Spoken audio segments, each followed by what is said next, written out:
বিদেশে পাচার করা অর্থ দেশে ফিরিয়ে জনপ্রতি ১ লাখ টাকা ঋণ দেওয়া হবে। এজন্য জড়ো হতে হবে শাহবাগের বিশাল সমাবেশে। এমন লোভ দেখিয়ে দেশের বিভিন্ন জায়গা থেকে লাখো মানুষ জড়ো করার পরিকল্পনা করেছিল একটি চক্র, আর এই ডাকে সাড়াও দিয়েছিল লোকজন। তাই তো বাস, ট্রাক, এমনকি মাইক্রোতে করে ঢাকার উদ্দেশ্যে রওনা দেন তারা। অন্তর্বর্তী সরকারের বিরুদ্ধে আন্দোলনে দাঁড়াতে কোটি কোটি টাকা বিনিয়োগ করা হয়েছে সারা দেশে। দেশের বিভিন্ন জেলা থেকে লোক ভাড়া করে ঢাকায় আনা হচ্ছে।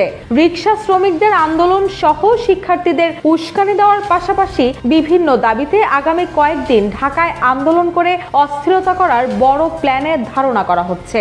তবে এর পেছনে কলকাঠি কে নাড়ছে, এমন প্রশ্নই এখন নেটিজেনদের মনে। একটা ভুইফোর সংগঠন অথবা একটা প্ল্যাটফর্ম, তারা লিফলেট দিয়েছে যে সারা ঢাকার আর আশেপাশে এবং গরিব মানুষগুলোকে যে ঢাকাতে শাহবাগে যদি আজকে আসা হয় 25 তারিখে, তারা রাষ্ট্রের কাছে দাবি তুলবে যে 50,000 1 লাখ টাকা থেকে শুরু করে 1 কোটি টাকা পর্যন্ত তাদেরকে যেন ঋণ দেওয়া হয় বিনা সুদে, যেই টাকা তারা আস্তে আস্তে শোধ করবেন। এবং অনেককে মৌখিকভাবে বলা হয়েছে যে আসলে টাকাটা দেয়া হবে। এবং আমরা দেখলাম যে সাংবাদিকরা সোফার যেটা বলেছে যে ঢাকা শহরের বস্তিতে থাকেন নিম্নবিত্তের অনেক সাধারণ মানুষরা বাসে করে, আপনার ছোট মাইক্রোবাসে করে শাহবাগে জড়ো হয়েছেন। মানিকগঞ্জ জেলার বিভিন্ন অঞ্চল থেকে শুরু করে বিভিন্ন জেলার বিভিন্ন উপজেলা থেকে, প্রত্যন্ত অঞ্চল থেকে শত শত মানুষ এসছেন গত রাত থেকে আজকে সকাল পর্যন্ত। এবং আমরা দেখতে পাচ্ছি যে অধিকাংশ মানুষই আসলে কাউকে চেনেন না, পথ চেনেন না, জানেন না। বাসের ড্রাইভারকে বলে দেওয়া হয়েছে যে ওনাদেরকে নিয়ে শাহবাগে নামিয়ে দেবেন। এবং শাহবাগে ওনারা কেন আসছেন, এই মানুষগুলোকে যখন জিজ্ঞেস করা হয়েছে তারা বলছে যে আমাদেরকে বলা হয়েছে যে সরকার, ইউনূসের সরকার নাকি বিনা সুদে 50,000 1 লাখ 2 লাখ টাকা 1 বছরের জন্য কর্জ দেবে, যেটা আমরা আস্তে আস্তে ধীরে সুস্থে পরিশোধ করতে পারবো। তো এই যে একটা মিথ্যা গুজবের মধ্য দিয়ে সাধারণ মানুষকে মোবিলাইজ করা এবং এইটা শুনে যে একটা রাষ্ট্রের টোটাল ইনস্ট্রুমেন্ট যে এঙ্গেজ হয়ে যাওয়া, এটা কিন্তু অন্তর্বর্তীকালীন সরকারের পারফরমেন্সকে বাধাগ্রস্ত করছে। তাকে ভাই আমাদের স্টুডেন্টদের পরীক্ষা দিতে দেয় না, এখন ভাই মনের ভিতরে শান্তি চাই, অনুভব চাই ভাই, চাই। অস্থির লাগতেছে ভাই, ওরা জানে না কাদের সাথে ভাঙ্গা নিছে, ওরা জানে না 35 কোটি গাইছে, 35 আর 200 কোটি গাইছি ভাই, ইকুয়াল। এটা আমি ওয়ার্ল্ড কাপ পাইছি। জি সামনে যাও।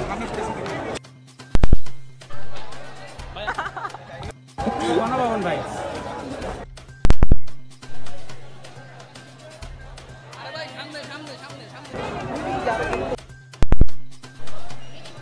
কঠিন ষড়যন্ত্রের ফাঁদে অন্তর্বর্তী সরকার কোটি কোটি টাকা বিনিয়োগ।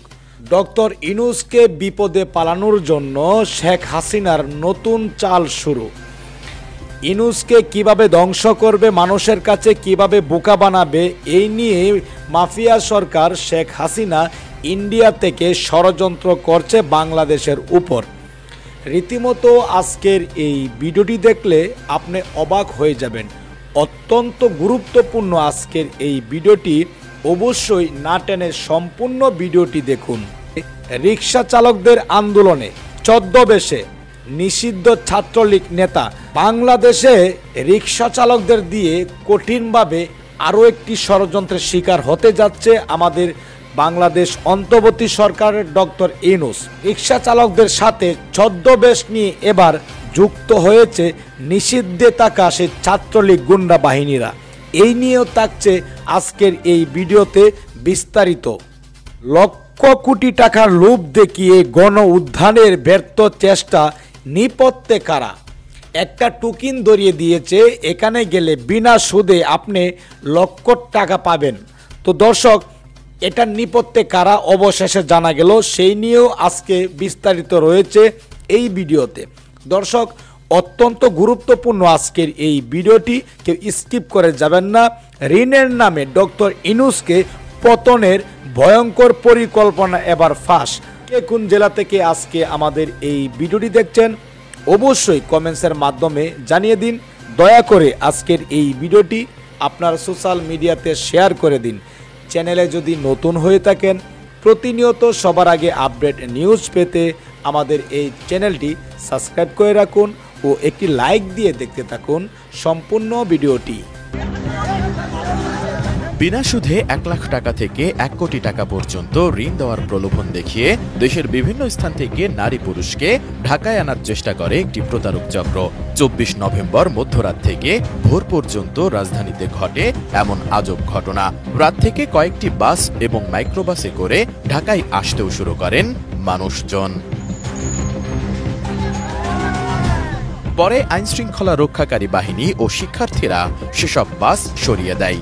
15 নভেম্বর বেলা বাড়ার সঙ্গে সঙ্গে শাহবাগে অবস্থান নেয় ছাত্র জনতা। একের পর এক বাস শাহবাগে আসতে থাকলে তাদেরকে ফিরিয়ে দেওয়া হয়।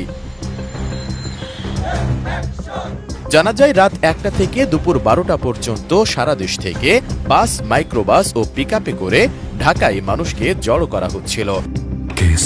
শেকড় থেকে শিখরে এখানে যারা আসবে তাদেরকে 1 লাখ টাকা থেকে 5 লাখ টাকা পর্যন্ত ঋণ দেওয়া হবে কোনো শর্ত ছাড়াই, এমন বলা হয়েছিল। অহিংস গণ অভ্যুত্থান ও প্রতি বিপ্লবের ব্যানারে তাদেরকে রাজধানীতে জড়ো করার চেষ্টা করা হয়েছে, যাদের অধিকাংশই গ্রামের সাধারণ মানুষ। আমরা ঝিনাইদহ জেলা থেকে আসছি, আমাদের থানা কালীগঞ্জ বিনা সুদের লোনের জন্য আমাদের নিয়ে আসছে। আমরা এটা বুঝতে পারি নাই, যার কারণে আমরা এখন এসে আমরা ফেঁসে গেছি। বিনা সুদের লোন দিচ্ছে 1 লাখ করে, কোনো সুদ নেবে না। সেইভাবে কিন্তু আমরা টাকা দিয়ে 1,000 টাকা করে গাড়ি ভাড়া দিয়ে আসছি। মানে ওখানে ছিলাম, ওখানে আমাকে নিয়ে চলে আসলো। মানে 1 লাখ টাকা লোনে বলছে। তোরে জানাইছে কে? মানে গিয়াসউদ্দিন উনি কে? গিয়াসউদ্দিন সাহেবটা কে? আপনি একটু নাম মানে আমাদের ওখানকারই নারায়ণগঞ্জের। পরে ঢাকা বিশ্ববিদ্যালয়ের প্রক্টোরিয়াল বডির সদস্য, আইন শৃঙ্খলা রক্ষাকারী বাহিনী ও শিক্ষার্থীদের সহযোগিতায় পরিস্থিতি নিয়ন্ত্রণে আসে। জানা যায় টিএসসি কিংবা শাহবাগ অবরোধের উদ্দেশ্য ছিল তাদের। সেখানে দাঁড়াতে না পারলে প্রধান উপদেষ্টার বাসভবন যমুনার সামনে অবস্থান নেওয়ার কথা ছিল বলেও জানিয়েছেন কেউ কেউ। যারা এখানে তাদেরকে আনছে তারা একটা বিশেষ উদ্দেশ্যে আনছে, যে দেশকে এখন অস্থিতিশীল করার জন্য, সরকারকে যাতে বেকায়দায় ফেলা যায় এই জন্য আসলে আনছে। এবং তাদেরকে কাউকে 500 টাকা, 2000 টাকা, 1000 টাকা এইভাবে করে অনেককে টাকা দেওয়া হয়েছে। এবং প্রত্যেক বাসগুলোর হচ্ছে এক একজন লিডার ছিল, 1জন 2জন করে।